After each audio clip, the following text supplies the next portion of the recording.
तो आप देख सकते हैं जो भी सैलरी 70,000 से ऊपर थी वो हाईलाइट हो चुकी है। तो यहां पर जो भी सैलरी 40,000 से नीचे है वो हाईलाइट हो चुकी है। तो यहां पर जो वैल्यू डुप्लीकेट है वो हाईलाइट हो चुकी है। हेलो दोस्तों, माइक्रोसॉफ्ट एक्सेल चैप्टर 4 में आप सभी का स्वागत है। आज की इस वीडियो में हम एडवांस लेवल फॉर्मेटिंग के बारे में सीखेंगे। पिछली वीडियो में हमने बेसिक फॉर्मेटिंग के बारे में सीखा था, लेकिन आज की इस वीडियो में हम एडवांस लेवल फॉर्मेटिंग के बारे में सीखेंगे। तो वीडियो के साथ एंड तक बने रहना। चलिए शुरू करते हैं। तो दोस्तों, यहां तक आपने जो भी चीजें सीखी वो सारी की सारी बेसिक चीजें थी। अब थोड़ी सी एडवांस लेवल की चीजों को सीखते हैं। जैसे यहां पर जो सैलरी दिखाई दे रही है, इसके अंदर जो भी सैलरी 70,000 से ऊपर है हम उसे हाईलाइट करना चाहते हैं। तो वो हम कैसे करेंगे? तो इसका सिंपल सा तरीका है, सबसे पहले इसे सिलेक्ट करेंगे। सिलेक्ट करने का वही सिंपल सा तरीका है, कंट्रोल शिफ्ट डाउन एरो, जिससे सारी की सारी सिलेक्ट हो जाएगी। अब इसके बाद सैलरी के स्टाइल के अंदर जाकर कंडीशनल फॉर्मेटिंग के ऊपर क्लिक करेंगे।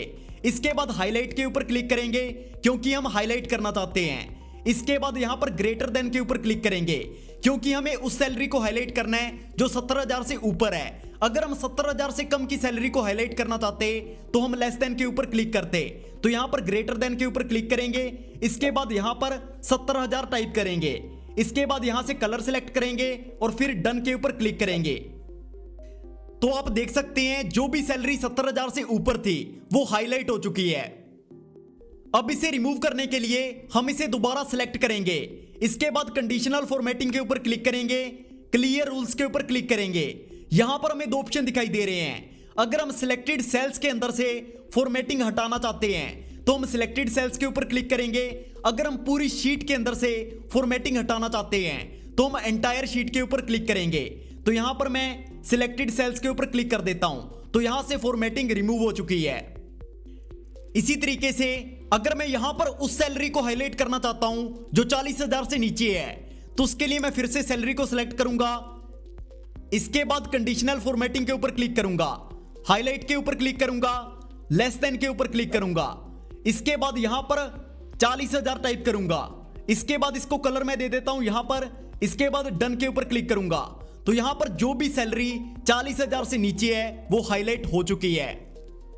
इसके अलावा इसी तरीके से हम नंबर्स की जगह टेक्स्ट को भी हाईलाइट कर सकते हैं। जैसे यहां पर डिपार्टमेंट के अंदर मैं सेल्स को हाईलाइट करना चाहता हूं, तो मैं सेल्स के ऊपर क्लिक करूंगा, कंट्रोल शिफ्ट डाउन एरो, जो कि आपको पता ही है। इसके बाद कंडीशनल फॉर्मेटिंग के ऊपर क्लिक करूंगा, हाईलाइट के ऊपर क्लिक करूंगा, टेक्स्ट देन कंडीशंस के ऊपर क्लिक करूंगा। आपको यहां पर टेक्स्ट को हाईलाइट करने के लिए टेक्स्ट देन कंडीशंस के ऊपर क्लिक करना है। इसके बाद यहां पर सेल्स टाइप करेंगे, क्योंकि हम सेल्स को हाईलाइट करना चाहते हैं। इसके बाद कलर सिलेक्ट करेंगे, डन करेंगे। तो यहां पर फॉर्मेटिंग अप्लाई हो चुकी है, सेल्स हाईलाइट हो चुका है। इसी तरीके से यहां पर अगर हमारे डेटा के अंदर कोई डुप्लीकेट वैल्यू है, यानी कोई वैल्यू 2 बार है, तो हम उसे भी हाईलाइट कर सकते हैं। जैसे यहां पर मैं एम्प्लॉय नेम के अंदर यहां पर 3 को 2 बार प्रिंट कर देता हूं। तो यहां पर ये 2 बार प्रिंट हो चुका है। अब इसे हम हाईलाइट करना चाहते हैं, तो हम इस कॉलम को सिलेक्ट करेंगे, कंडीशनल फॉर्मेटिंग के ऊपर क्लिक करेंगे, हाईलाइट के ऊपर क्लिक करेंगे और यहां पर हमें लास्ट में डुप्लीकेट वैल्यूज का ऑप्शन दिखाई दे रहा है। हम इसके ऊपर क्लिक करेंगे और यहां पर एम्प्लॉय 2 टाइप कर सकते हैं या फिर इसे सीधा सिलेक्ट कर लेंगे। इसके बाद यहां पर इसे एक कलर दे देते हैं और डन के ऊपर क्लिक करेंगे। तो यहां पर जो वैल्यू डुप्लीकेट है वो हाईलाइट हो चुकी है। इसी तरीके से अगर मैं सब्जेक्ट के अंदर टॉप 10 नंबर्स को हाईलाइट करना चाहता हूं, यानी जो टॉप 10 नंबर सबसे बड़े हैं मैं उनको हाईलाइट करना चाहता हूं, तो उसके लिए सबसे पहले मैंने सिलेक्ट करूंगा। इसके बाद कंडीशनल फॉर्मेटिंग के ऊपर क्लिक करूंगा, टॉप बॉटम रूल्स के ऊपर क्लिक करूंगा और यहां पर टॉप 10 आइटम्स के ऊपर क्लिक करूंगा। तो यहां पर हमें 10 सिलेक्ट हो रखा है पहले से, यहां पर मैं 5 कर देता हूं, क्योंकि हम टॉप 5 आइटम्स को हाईलाइट करना चाहते हैं। इसके बाद डन के ऊपर क्लिक करूंगा। तो यहां पर जो टॉप 5 नंबर सबसे बड़े हैं वो यहां पर हाईलाइट हो चुके हैं। अब इसी सेम चीज को एक बार सैलरी के अंदर अप्लाई कर देखते हैं, यानी जिन 5 इंप्लॉइज की सैलरी सबसे ज्यादा होगी वो हाईलाइट होगी। तो इसके लिए सैलरी को सिलेक्ट करेंगे, control shift down arrow, conditional formatting के ऊपर क्लिक करेंगे, टॉप बॉटम रूल्स के ऊपर क्लिक करेंगे, टॉप 10 आइटम्स के ऊपर क्लिक करेंगे। इसके बाद यहां पर 5 सिलेक्ट कर लेते हैं, कलर सिलेक्ट कर लेते हैं और डन के ऊपर क्लिक करेंगे। तो यहां पर जिन टॉप 5 एम्प्लॉयज की सैलरी सबसे ज्यादा है वो हाईलाइट हो चुकी है। इसके अलावा अगर हम इसी तरीके से किसी रो को हाईलाइट करना चाहते हैं तो हमारे पास दो ऑप्शन है। या तो हम इस तरीके से सेल को सिलेक्ट करेंगे, लेफ्ट क्लिक करेंगे, राइट साइड ड्रैग करेंगे, इसके बाद होम के अंदर जाकर इसे एक बैकग्राउंड कलर दे देंगे जिससे ये हाईलाइट हो जाएगी। अब ये रो हाईलाइट हो चुकी है। लेकिन हमारे पास दूसरा ऑप्शन है, हम कंडीशनल फॉर्मेटिंग के अंदर जाकर न्यू रूल्स के अंदर जाकर यहां से भी रो को हाईलाइट कर सकते हैं।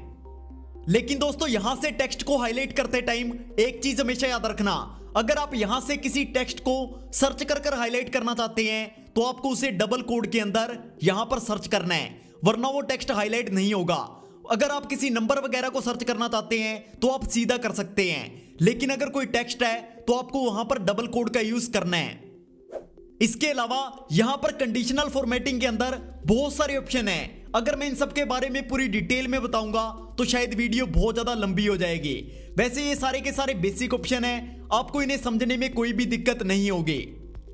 जैसे अगर मैं कंडीशनल फॉर्मेटिंग के ऊपर क्लिक करता हूं और यहां पर डेटा बार्स के अंदर यहां से किसी डेटा बार को ऐड करता हूं तो यहां पर बार ऐड हो चुके हैं जिनसे हमें पूरी डिटेल में पता चल रहा है कौन से सेल के अंदर सैलरी सबसे ज्यादा है। हम इन बार्स को देखकर पता लगा सकते हैं कौन से सेल के अंदर सैलरी ज्यादा है।